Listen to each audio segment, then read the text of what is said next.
Muchachos y muchachas, day 10 of the Ghislaine Maxwell trial. Typically, I would give you guys a recap the day of, and I've been very consistent of that, but obviously, as you can see, I'm not in my regular studio. I'm actually reporting from Dallas, the 𝘱𝘭𝘦𝘴 tour, and I am the media here. So with that being said, yesterday I was super duper busy with a bunch of podcasts, and at the end of the day, I was pooped, I was drained, and I was exhausted. So I thought I don't want to rush through the report just because, I'm tired, and I feel like when I'm tired, I lose out on a lot of details. So with that being said, I decided to go ahead and do it today while I was rested and ready to go. So day 10, we're going to get into that. Let's take it actually back 2 days before day 10. So on Wednesday, there was a juror. This juror was late about 45 minutes. And in my opinion, that shortens the witness testimony time by a lot. So I feel like Wednesday was really rushed. And then the day after was another peculiar event that happened. And that was a prosecutor got ill. Now, the thing that went on that kind of gets a little suspicious is that the prosecution team asked Judge Allison Nathan for a discussion in the robing room. So we don't know what was discussed in the robing room, but out of that, it was like, okay, a prosecutor's sick, let's adjourn for the rest of the day. Like, what? What? So with that, now come to day 10, the prosecution team now wants to rest the case for Ghislaine Maxwell. The defense team wants to move for acquittal. This moved really, really fast. And of course, as everybody should be, you should be skeptical. So we're going to get into these details. So stay right there. We're going to get into it.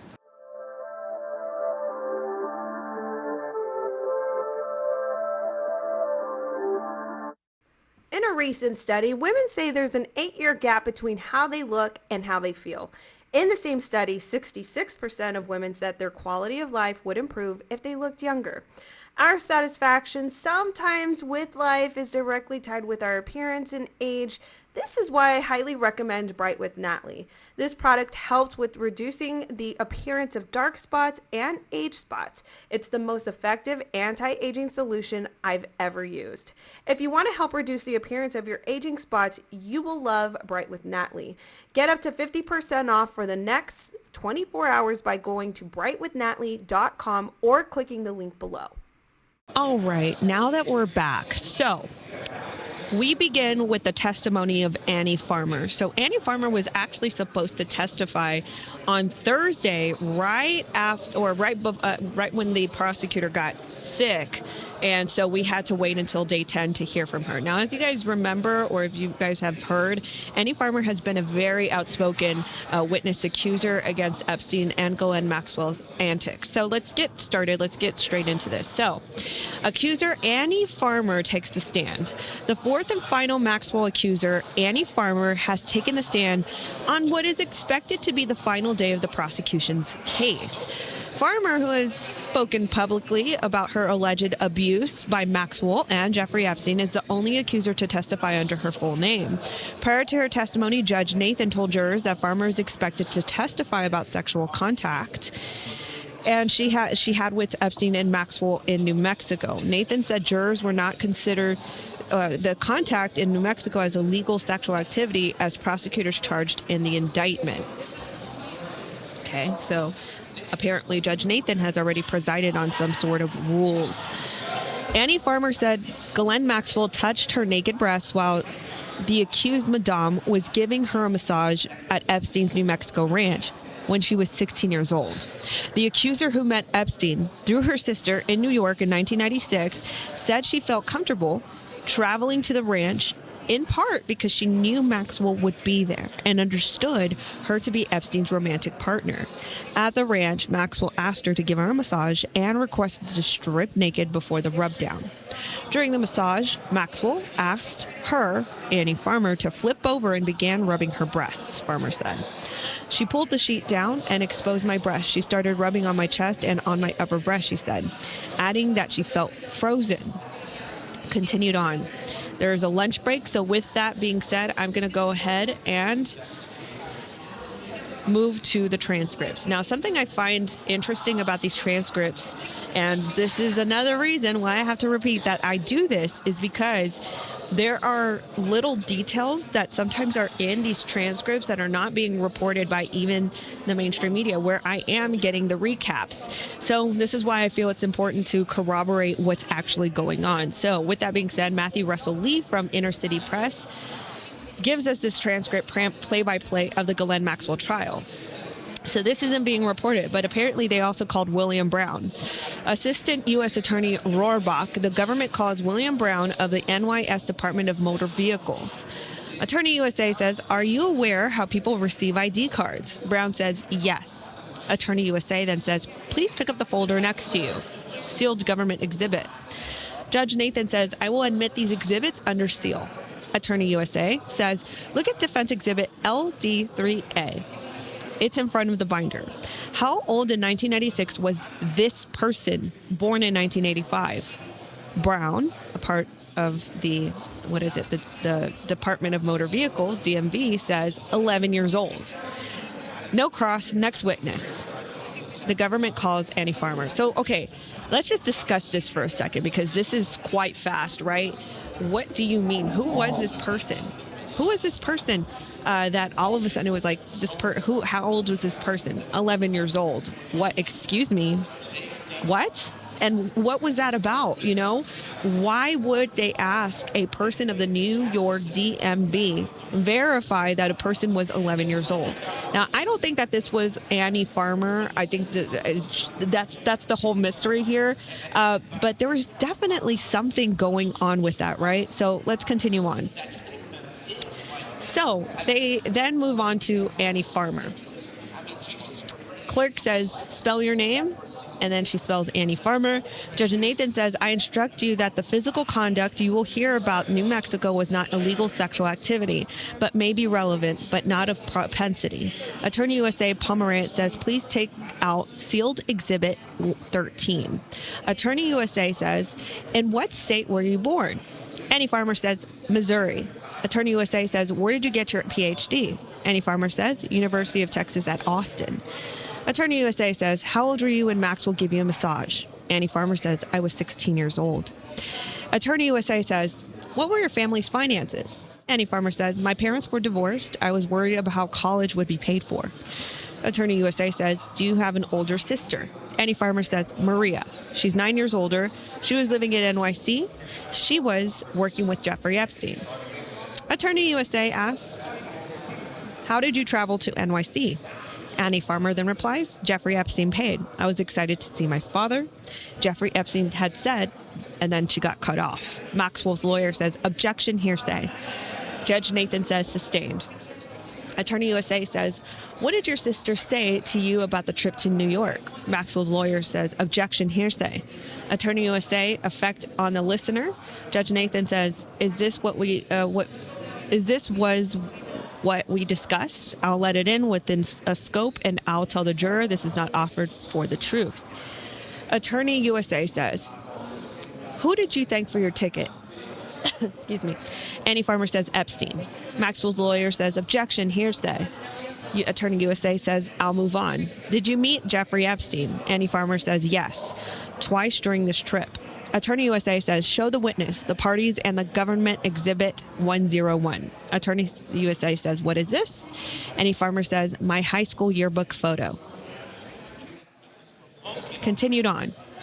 Annie Farmer says, "Epstein's home was very grand." Attorney USA says, "What did Epstein ask you about?" Annie Farmer says, "My plans.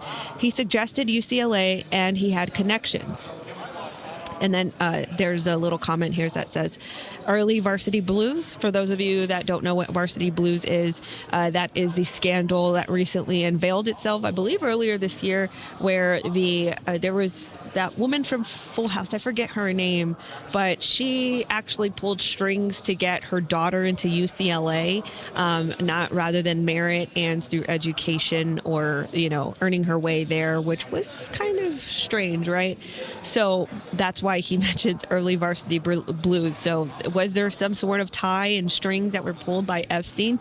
Maybe. Did he know people at UCLA? It's highly probable that he had a lot of relations with a lot of professors, scientists, and politicians, as it's suggested in the news.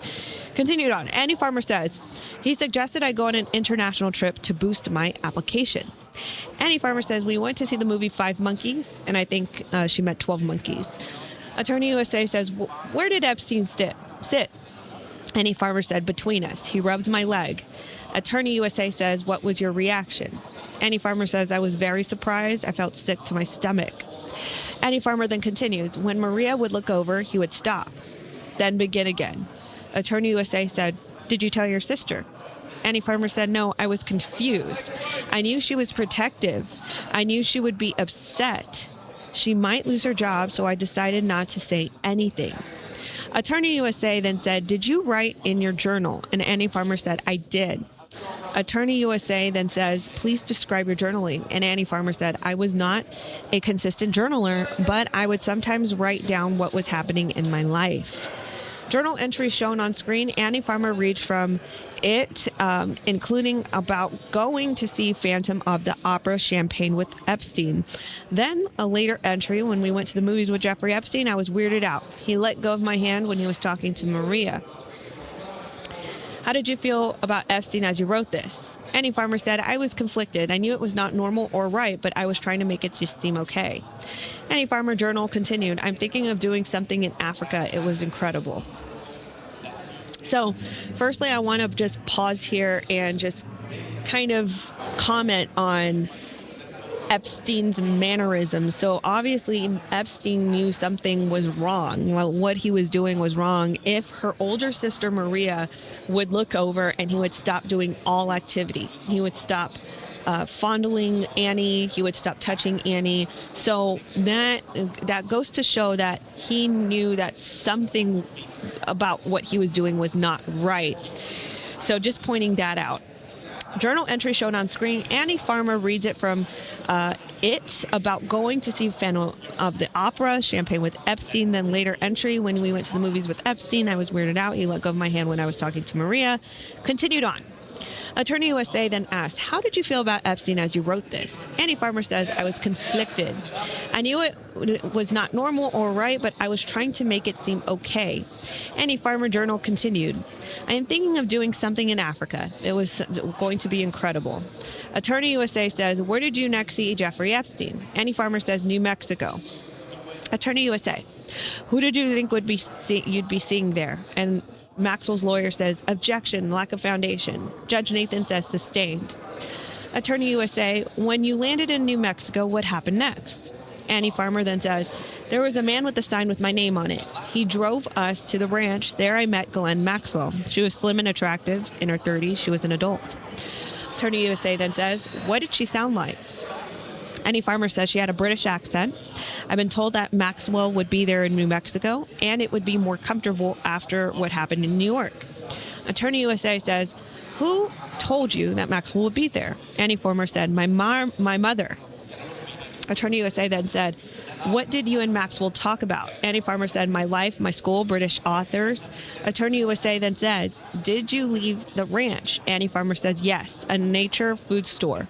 Maxwell bought me henna, a Western wear store. Cowboy boots purchased for me.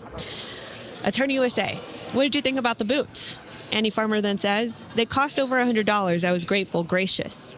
We went to the movies. I didn't want to go because of what happened in New York, but I thought it would be different with Maxwell there.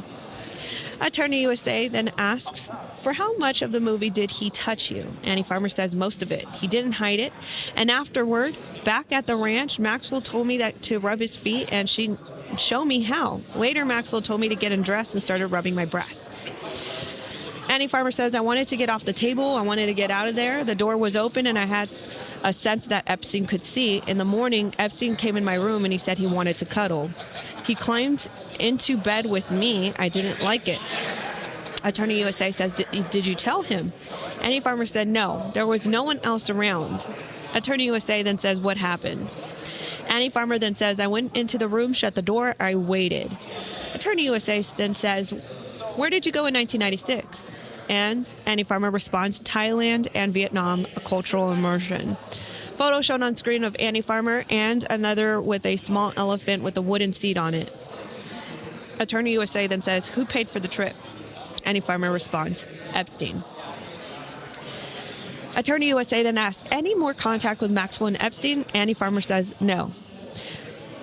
Who did you first tell? Annie Farmer says, my mother generally. What did you tell your mom? Maxwell's lawyer then objects. Objection. Sidebar. The lawyers go up to whisper with Judge Nathan. Maxwell remains alone at the defense table. Today in an orange or pink sweater, rubbing her arms.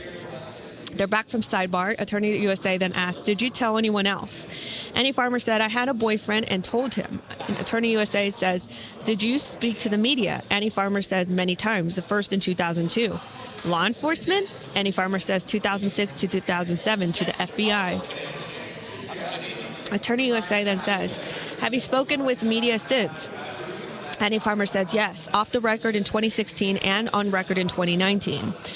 Attorney USA then asks, were you paid for the interviews? Annie Farmer says no. Attorney USA says, were you interviewed by law enforcement in New York? And Annie Farmer says, yes, in 2019. In the fall, I sued Epstein and Maxwell.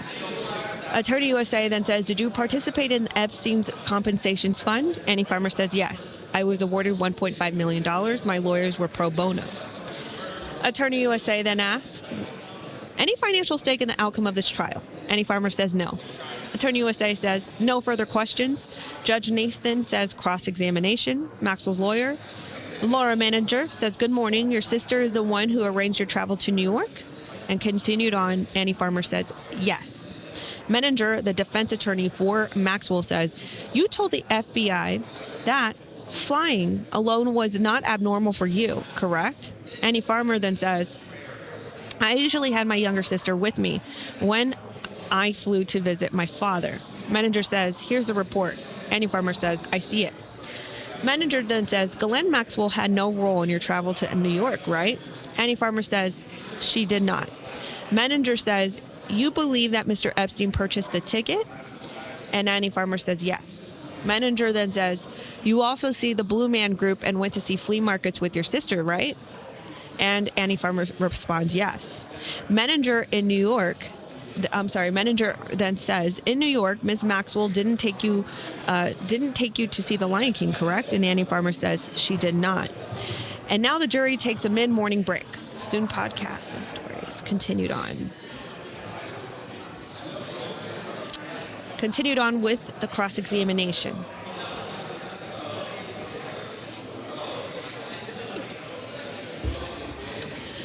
Manager, the defense attorney for Maxwell, says, you wrote about a cross-country skiing trip and going to see bands and a bar. Significantly, you really talked about your emotions after returning from New York.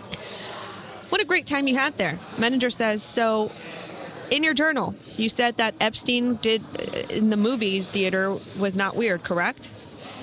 Annie Farmer says, I was struggling. Manager says, so you're only calling it weird hindsight. You're viewing what happened in New York in light of what happened in New Mexico? Manager says, let's go to Exhibit 604. The last journal entry you gave to the government for the case. Annie Farmer says, yes. Manager said, and you never gave the government the full journal, right? Annie Farmer said, right. Manager then asked, you researched that when Primal Fear came out with your memory to it. Annie Farmer says, I wouldn't say it that way. Manager says, you communicated with the journalist and told him you'd research the release date of Primal Fear, right? Annie Farmer says, yes. Judge Nathan says, we're going to break for lunch. Jurors leave. Judge Nathan says, any issues? No. Then continued on. They go on a lunch break. They return from cross-examination, and Maxwell's lawyer, Manager, says, on direct, and she's talking to, or she or he is talking to Annie Farmer. On direct, you didn't mention it, but there was a cook in the ranch as well, right? Annie Farmer says, I have no memory of that. Manager says, and you didn't see the big glorious Zero Ranch at the time, right? Annie Farmer says, no. Manager then says, you mentioned the boots, but on the trip you spent a significant amount of time on horseback riding. And Annie Farmer responds, is that a question? Manager says, you told the FBI that in 2006, right? And Annie Farmer says, yes. Manager then says, are these boots? Annie Farmer says, yes. Manager says, I move for admission of the boots. So, You decided to wear boots. This is Menninger saying this. Even when you knew they were evidence, you wore them frequently. Annie Farmer says, I didn't wear them to work. I wore them when I was two-stepping. Menninger said, you wore the boots Jeffrey Epstein gave you when you danced? And Menninger says, so in the movie theater, there was no touching of your genitalia or private parts, was there? Annie Farmer said, no. Menninger said, and you said you were naked for a full body massage, but you only told the journalist you had no bra on. Attorney USA says, objection. Menninger said, you said in 2019 you were unsure if you had your underwear on. Judge Nathan says, objection overruled. I'll allow the question. Menninger then says, you do not recall Jeffrey Epstein pushing an erect penis into your back, do you? Annie Farmer says, I do not recall that. Menninger says, look at this. Menninger says, you told your mother that you were not raped or sexually abused, right? And Annie Farmer said, I was not raped. So you told Epstein Victims Compensation Fund that handing in the movie theaters was sexual abuse? Annie Farmer says, I told them in detail what happened. Menninger said, but you checked the box New York, so you think that handholding is sexual abuse. Menninger says, you are represented by Boyce Schiller firm, correct? Annie Farmer says, yes. Menninger then says, do you know how much that firm has made in connection with representing Epstein accusers? Judge Nathan says, objection. Menninger says, and you? And Judge Nathan says, stop. Wow. Okay. Even the judge was like, stop. Menninger says, you are right. You are on WhatsApp group of Epstein's. I'm sorry. You are in a WhatsApp group of the Epstein victims, right? Annie Farmer says, right. Menninger then says, and you have emailed with Virginia Roberts, right? And Annie Farmer says, I have. Redirect. Attorney USA Pomerantz says, or this is a cross-examination on the prosecution side now, do you recall being asked of your FBI statements in 2006? Annie Farmer says, I do. Attorney USA says, read the rest of the sentence. Maxwell's lawyer says, objection. Judge Nathan says, overruled. Annie Farmer says they canceled Maria trip to New Mexico at the last minute. Attorney USA Pomerantz says, you mentioned the film Primal Fear. Annie Farmer says the movie depicts sexual misconduct. Wiki, Primal Fear is a 1996 American legal thriller film about a Chicago attorney who believes that his client is not guilty of murdering a Catholic archbishop. Continued on, Attorney USA Pomerantz said, did you need a piece of paper to remember Maxwell touching your breasts? And Maxwell's lawyer says, objection. Annie Farmer says, I do not. I was distressing. Those are things that we remember. Annie Farmer then says, I believe that they're trying to confuse me as to boundaries as to what was right and wrong in order to sexually abuse me. Maxwell's lawyer says, objection. Judge Nathan says, overruled. Attorney USA, no further questions. Judge Nathan says, next witness. The next witness is David Mulligan, and now a baker, Annie Farmer's boyfriend in high school. So let's actually go through the recap of this, because I didn't actually go through some of the defense recap. So defense attorney Laura Menninger questioned Annie Farmer about the massage she described to prosecutors earlier today and raised the fact that Maxwell did not touch her nipples during the rub down. She did not touch my nipples, Farmer responded to Menninger when asked which part of her breasts Maxwell touched during the massage when she was 16 years old. Farmer earlier told prosecutor Laura Pomerantz that she felt frozen when Maxwell asked her to strip naked and then rubbed her upper breast during the massage at Epstein's New Mexico ranch in 1996. Menninger also asked Farmer if Epstein pressed his erect penis into her back when he cuddled her in the morning during her weekend into the trip in New Mexico. Farmer responded that he had not. Okay, so there's some extra detail. All right, so they do call on the witnesses, but you guys see why I go through the transcripts, right? There's so much more detail than what the actual mainstream recap is detailing. All right, so prosecutors call on corroborating witnesses. Prosecutors have called both Annie Farmer's mother and her high school ex-boyfriend to corroborate her testimony.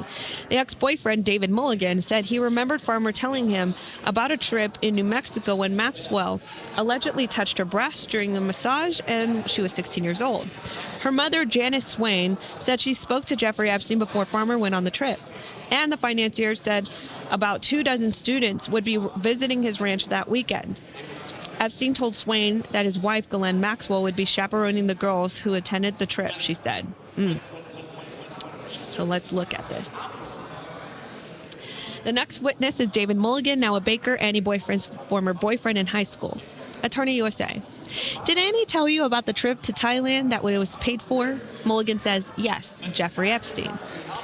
Attorney USA says, what did Annie tell you about being in New York? Mulligan says that Epstein touched her leg in the theater and that she didn't want to say anything because Epstein was helping her sister Maria's artistic career. Continued on, Attorney USA says, did Annie tell you Maxwell touched her on the breast during the massage? Mulligan says yes. Attorney USA then says, did Annie tell you what she didn't speak up? And Mulligan says she was afraid of jeopardizing her sister Maria's opportunities with Epstein. Now cross-examination by Maxwell's attorney, Bobby Sternheim. Sternheim says, you've seen things in the media about this. Mulligan says, I'm not much of a news watcher. Sternheim says, you know she made $1.5 million. Mulligan says, I do not. Then Sternheim says, Annie Farmer attended your recent wedding, correct? Mulligan says, Sternheim, no further questions. Redirect. Attorney USA. Why do you remember what Annie Farmer told you about the New Mexico? Mulligan says, these were big moments, what we discussed while being physically affectionate with each other. Attorney USA says, no further questions. Judge Nathan says, next witness. Next witness is the mother of Annie Farmer, Janice Swain. Attorney USA says, how old were you? Swain says 71. How old are you? And Swain says 71. Attorney USA says, when did you speak with Jeffrey Epstein? Swain says, when he wanted to take Maria on his plane to Florida on a work trip. Swain then asks, then Epstein told me about a meeting of students at his ranch in New Mexico to talk about college plans. I asked who would be chaperoning, and he said his wife Ghislaine would be. Swain then says, Annie returned with a pair of black boots. She said Jeffrey Epstein bought them for her. She seemed very tired. Later asked what happened in New Mexico. Attorney USA says, what did she say? Annie Farmer said that she didn't want to talk about it. Attorney USA says no further questions. So, cross-examination of the mother by Maxwell's attorney. Maxwell's lawyer, Menninger, says, you don't know if Maxwell was aware of whether Maria would be traveling to New Mexico, do you? And when Annie was in Thailand, you were in Germany, correct? And Swain says yes. Menninger then says, no further questions. Attorney USA, the government rests. Continued on. The jury leaves. Maxwell's lawyer, 𝘱𝘱𝘍𝑒𝑑𝑒, defense moves for acquittal. Judge Nathan then says, as to all counts, 𝘱𝘱𝑑𝑒 says yes. Counts depend on the testimony of Jane. There is no evidence that anyone persuaded or induced Jane to come to New York. 𝘱𝘱𝑑𝑒 then says, there was a fly back to Palm Beach. That is not enticing to New York. Accompanying is not encouraging. All Ghislaine did was paperwork. Attorney USA Rohrbach, the prosecution team, said the court should deny the motion. The court should deny the motion. Jane was not in New York by accident. There was no non-sexualized reason Jane said the defendant talked about sex with her. The enticement statute applies. Judge Nathan says motions are denied. What do we need to discuss before Thursday? Team Maxwell says we want our witness anonymous too. Judge Nathan then says, it should have been raised earlier. The earliest decision I can give you is Wednesday evening and charging conference on Saturday, December 18th. Judge Nathan says, so defense case 16th and 17th. Maxwell's lawyer says Maxwell's lawyer says into the 20th. Judge Nathan says, so closing arguments on the 21st. Maxwell's lawyer, Sternheim, says, we don't want the jury to rush to decide before Christmas holiday. Judge Nathan says, we'll see where we are. Sternheim says, U.S. has already said that there will be a rebuttal case. We don't want the jury to rush. Attorney USA says, it'd only be a rebuttal expert. We'd be ready to close a day after evidence. Adjourned, out in the streets. All right, so that was a lot, right? But as I said, there's not a lot being recapped about this. The prosecution in the trial rested Friday afternoon, about 2 weeks after the trial began last Monday. Assistant U.S. Attorney Allison Moe made the announcement in court after Annie Farmer, the fourth and final Maxwell accuser, testified earlier in the day. Week number 2 is a wrap. The trial broke for the week soon as before 5 p.m. Friday after prosecutors rested their case. The trial would pick up again next Thursday. Judge Allison Nathan was scheduling conflict that requires a 3-day break in the beginning of the week. On Friday the 4th, Maxwell accuser Annie Farmer testified about how she was lured at Epstein's New Mexico ranch when she was 16 years old. Farmer said that Maxwell massaged her nude breasts and began after bringing a massage table into her room and asking her to strip down. So with that being said, there will be a 3-day break, Monday, Tuesday, and Thursday. So today's Saturday the 12th, 13th, 14th, and 15th. There will be no trial. So with that being said, I will not be doing any recaps because there won't be any trial days. As I just stated, that there was some sort of conflict within Judge Nathan's scheduling. So with that, that is the day 10. And again, this is moving really, really fast. I don't know. Like there just seems to be a lot of details that haven't been said yet. I know that we've heard from witness accusers, and this is something that we expect. These testimonies, but I just feel like there's a lot more detail that has not been said as of yet. So, anyway, muchachos y muchachas, give me your thoughts in the comments below. What do you think about all this? What do you think about day 10? What do you think about those past 2 days before day 10 that were just very suspiciously short? Just a lot of events going on, and also just your entire thoughts on how fast this case is moving. Thank you so much for liking, sharing, and just watching my content. Please be sure to like, share, and subscribe. And hey, drop this link in a group chat somewhere, your Facebook, Telegram, WhatsApp, whatever it is that you're in, and spread the word about these recaps, because not a lot of people are doing these. So I appreciate your help there. Thanks so much for appreciating me, and I will catch you guys in the next episode. Bye-bye.